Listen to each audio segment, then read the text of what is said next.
역대하 34장 8절부터 33절 말씀 가지고 말씀이 힘이다. 말씀이 힘이라는 제목으로 말씀 증거하겠습니다. 오늘 성경 본문은 유대의 왕 요시야 왕에 대한 성경 본문 말씀입니다. 요시야 왕은 히스기야 왕과 함께 이스라엘 왕들 중에 하나님께 칭찬받은 왕입니다. 그렇기 때문에 요시야 왕을 살펴보는 것이 지금 우리에게, 지금 이 시대에, 그리고 이 시대의 교회들에게 하나님께서 말씀으로 주시는 가르침과 은혜, 그리고 큰 의미가 있다고 생각합니다. 우리도 요시야 왕과 마찬가지로 하나님께 칭찬받는 성도가 되시길 바랍니다. 말씀 보겠습니다. 열왕기하 23장 25절 말씀입니다. 요시야와 같이 마음을 다하여 뜻을 다하며 힘을 다하여 모세의 모든 율법을 따라 여호와께로 돌이킨 왕은 요시야 전에도 없었고 후에도 그와 같은 자가 없었더라. 요시야 전에도 없었고 후에도 그와 같은 자가 없었더라. 요시야 왕은 말씀 속에서 구체적으로 칭찬받는 내용입니다. 요시야 왕은 다른 왕들과 틀렸습니다. 그러면 왜? 요시야 왕은 다른 왕들과 무엇이 틀렸을까요? 그것은 하나님의 말씀에 대한 태도였습니다. 요시야 왕은 하나님의 말씀을 대하는 태도가 틀렸다는 것입니다. 궁극적으로 말씀에 사로잡힌 요시야 왕이었습니다. 중요한 것은 우리도 할 수 있다는 것입니다. 말씀에 사로잡힐 수 있다는 것입니다. 하나님께 칭찬받는 성도가 될 수 있다는 것입니다. 오늘 설교 제목은 말씀은 힘이다입니다. 이 제목은 A.W. 토저의 책 제목이기도 합니다. 힘에 대한 사전적 의미를 찾아봤습니다. 일반적으로 힘은 어떤 일을 해낼 수 있는 능력입니다. 그리고 물리학에서는 힘은 운동을 일으키는 에너지입니다. 능력, 에너지, 움직임을 준다라고 힘에 대한 단어, 이미지를 생각할 수 있습니다. 힘은 중요합니다. 멈춰있는 것을 움직이게 합니다. 새롭게 합니다. 성경에서는 요시야 왕에 대해 열왕기하와 역대하에서 살펴볼 수 있습니다. 요시야 왕에 대한 이 두 성경의 내용은 공통점도 있고 다른 점도 있습니다. 먼저 두 성경은 공통점으로 우상타파, 율법서 발견, 유월절 지킴에 대한 유사한 내용으로 구성되어 있습니다. 그러나 서술상으로 그리고 가중치를 두는 것이 두 성경이 다른 모습입니다. 열왕기하는 우상타파를, 역대하는 유월절 지킴을 섬세하게 다루고 있습니다. 공통점으로 가중치 둔 것이 있습니다. 율법서 발견입니다. 율법서 발견은 요시야 왕에게 큰 의미가 있고 중요한 것입니다. 그 의미가 지금 우리에게도 큰 의미로 다가올 것입니다. 오늘은 특히 두 성경의 공통점이 율법서 발견에 대해 살펴보겠습니다. 역대하 34장 14절 말씀 보겠습니다. 우리가 여호와의 전에 헌금한 돈을 꺼낼 때에 제사장 hil기야가 모세가 전한 여호와의 율법책을 발견하고, 역대하 34장 전발전에 확인할 수 있듯이 요시야 왕은 국가 사업으로 성전 수리를 시작하였습니다. 성전 수리를 수리하는 중에 요시야 왕의 신하가 율법책을 발견했습니다. 이 율법서가 중요한 것입니다. 이 율법서가 요시야 왕을 새롭게 만든 것입니다. 그리고 칭찬받게 한 것입니다. 요시야 왕을 움직이게 만든 것입니다. 그 율법서가, 그 말씀이 힘인 것입니다. 움직이게 하는 에너지입니다. 능력입니다. 말씀은 강력한 힘이 있습니다. 말씀은 어떤 모습으로 요시야 왕에게, 지금 우리에게 보여줄까요? 오늘 성경 말씀을 통해 살펴보겠습니다. 첫 번째입니다. 말씀은 내 자신을 살펴보게 합니다. 그리고 하나님을 찾게 합니다. 그리고 두 번째, 말씀은 말씀 자체를 흘러가게 합니다. 이 두 가지 중에 첫 번째, 말씀을 통해 내 자신을 살펴보게 합니다. 그리고 하나님을 찾게 합니다. 첫 번째 살펴보겠습니다. 요시야 왕의 개인적인 측면으로 살펴보았습니다. 말씀 보겠습니다. 역대하 34장 18절과 19절 말씀입니다. 서기관 사반이 또 왕에게 아뢰어 이르되 제사장 hil기야가 내게 책을 주더이다 하고 사반이 왕 앞에서 그것을 읽으매 왕이 율법의 말씀을 듣자 곧 자기 옷을 찢더라. 중요한 것은 요시야 왕의 행동을 봐야 합니다. 요시야 왕은 서기관 사반이 들려주는 율법의 말씀을 듣고 곧 자기 옷을 찢었습니다. 요시야 왕은 말씀을 듣고 바로 반응하고 있습니다. 행동하고 있습니다. 요시야 왕은 왕입니다.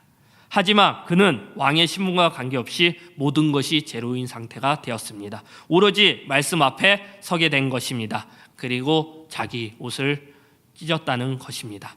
왜 자기 옷을 찢었을까요? 답은 요시야 왕은 슬펐습니다. 애통했습니다. 그 이유를 살펴보면 요시야 왕은 율법의 말씀을 들었습니다. 자신의 통치의 문제점과 잘못된 태도를 깨닫게 되고 또 율법을 순종치 않은 모습, 하나님의 진노가 그 모습 위에 머물러 있다는 것, 그 말씀을 들었기 때문입니다. 그리고 중요한 것은 여기서 요시야 왕은 여호와를 찾았다는 것입니다. 요시야 왕은 여호와를 찾는 모습을 율법서 발견 이전에도 보여주고 있습니다. 역대하 34장 3절 말씀입니다. 아직도 어렸을 때 곧 왕위에 있는 지 8년에 그의 조상 다윗의 하나님을 비로소 찾고 제20년에 유다 왕 예루살렘을 비로소 정결하게 하여 그 산당들과 아세라 목상들과 아로새긴 우상들과 부어 만든 우상들을 제거하여 버리매 아직도 어렸을 때 곧 왕위에 있는 지 8년에 그의 조상 다윗의 하나님을 비로소 찾고를 히브리어 단어 해석으로 살펴보면 간절함, 아주 간절함이 묻어있는 단어라고 합니다. 요시야 왕은 여호와의 말씀과 함께하며 살았습니다. 요시야 왕은 항상 여호와를 찾는 모습을 가지고 있습니다. 요시야 왕은 여호와를 중심으로 된 왕입니다. 요시야 왕은 말씀에 사로잡힌 것이었습니다. 요시야 왕은 율법서를 듣고 하나님의 뜻을 알기를 원했습니다. 21절 말씀 보겠습니다. 너희는 가서 나와 및 이스라엘 유다의 남은 자들을 위하여 이 발견한 책의 말씀에 대하여 여호와께 물으라. 요시야 왕은 바로 선지자 훌다를 찾았습니다. 선지자 훌다는 여호와의 뜻을 전달하는 선지자입니다. 선지자 훌다는 여호와의 말씀을 신하들에게 요시야 왕에게 전하십니다. 24절, 25절 내용을 살펴보면 두 가지 내용입니다. 첫 번째는 심판의 선언의 내용이고 두 번째는 여호와의 노를 격발시켜 죄악으로 물든 유다가 포로된다는 내용인 것입니다. 이 말씀을 듣고 요시야 왕은 행동했습니다. 반응했습니다. 말씀 보겠습니다. 26절 말씀부터인데요. 너희를 보내어 여호와께서 붙게 한 유다 왕에게는 너희는 이렇게 전하라. 이스라엘의 하나님 여호와께서 이같이 말씀하시기를 내가 들은 바를 의논하건대 내가 이곳과 그 주민을 가리켜 말한 것을 내가 듣고 마음이 연약하여 하나님 앞 곧 내 앞에서 겸손하여 옷을 찢고 통곡하였으므로 나도 내 말을 들었노라. 여호와가 말하였느니라. 그러므로 내가 내게 너의 조상들에게 돌아가서 편안히 묘실로 들어가게 하리니 내가 이곳과 그 주민에게 내리는 모든 재앙을 내가 눈으로 보지 못하리라 하셨느니라.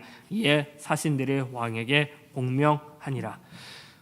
요시야 왕의 여호와의 말씀에 대한 반응을 보셔야 됩니다. 말을 보셔야 합니다. 마음이 연약하여. 이 단어는 욥기 23장 16절에도 같은 뜻으로 사용하였는데 낙심과 두려움, 슬픔의 의미가 담긴 것입니다. 요시야 왕은 하나님 말씀에 온전히 서 있습니다. 그리고 요시야 왕은 하나님 앞에 여호와 앞에 겸손하였습니다. 그리고 간절히 나아갔습니다. 말씀에 반응하는 것은 중요합니다. 말씀이 힘이기에 그 앞에 굴복해야 하는 것입니다. 하나님의 말씀으로 인해 요시야 왕은 변할 것입니다. 그리고 강해질 것입니다. 말씀 그 자체가 힘입니다. 말씀에 대한 강한 모습을 보여주는 성경 구절이 있습니다. 디모데후서 3장 15절에서 17절 말씀입니다.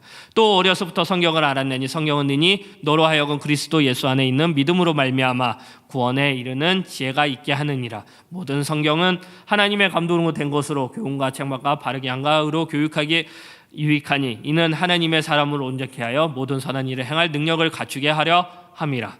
말씀에는 힘이 있습니다. 말씀에는 능력이 있습니다. 한국 교회사를 살펴보면 대표적인 사건으로 1907년에 있는 평양 대부운동을 찾을 수 있습니다.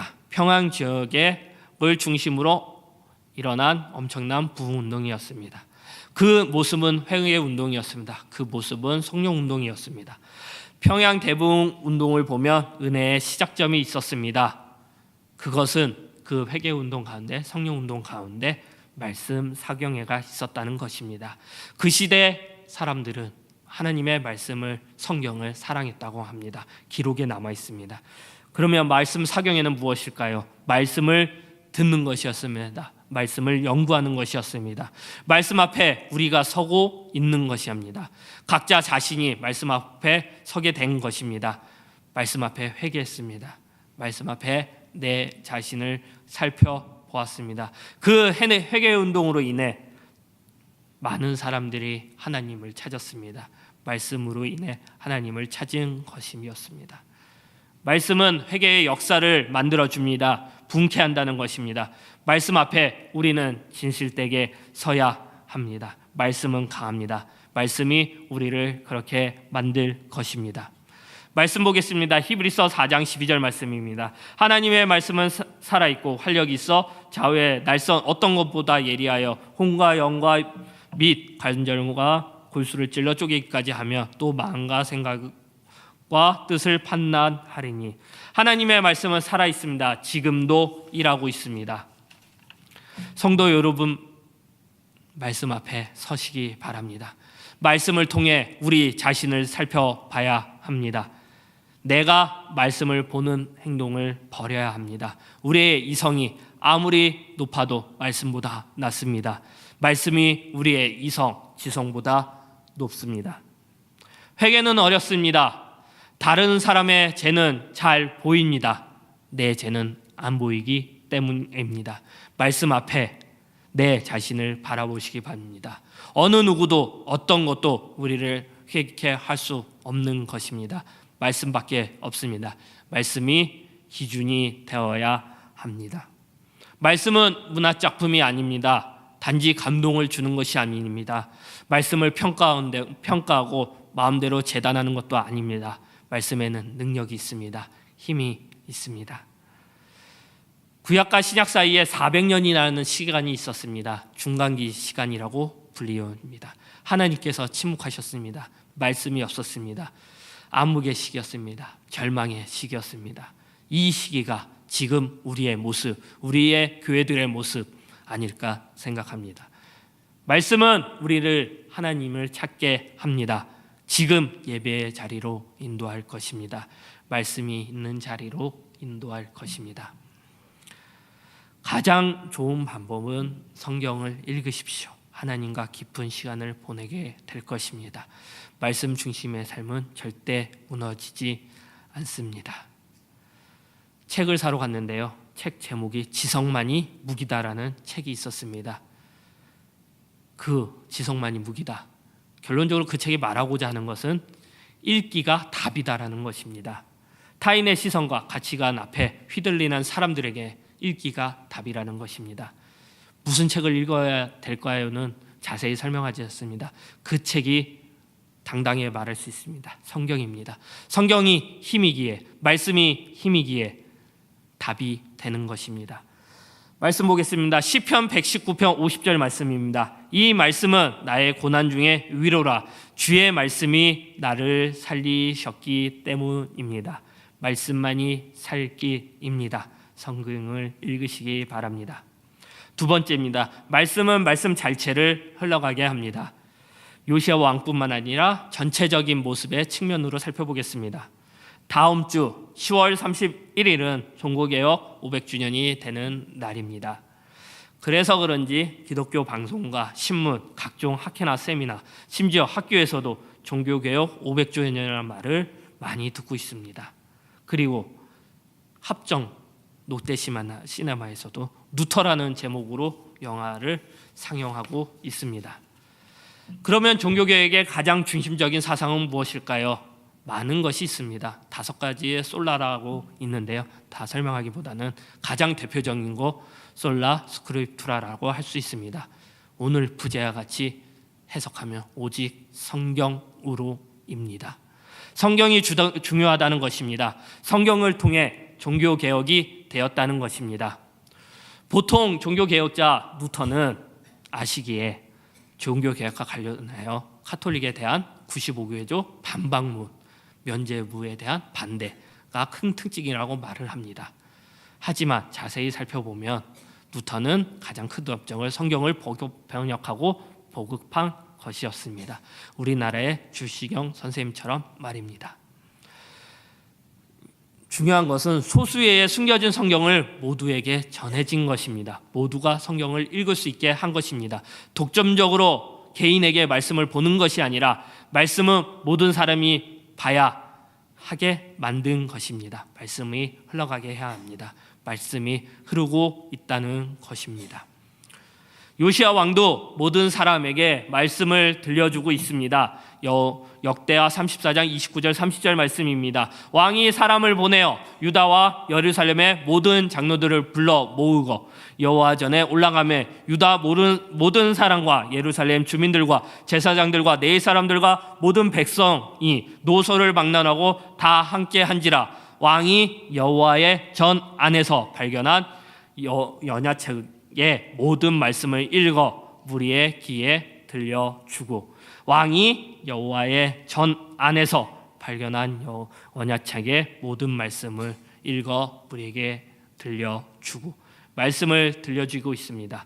그리고 요시야 왕은 31절 32절을 보시면 백성들에게 언약을 선포합니다.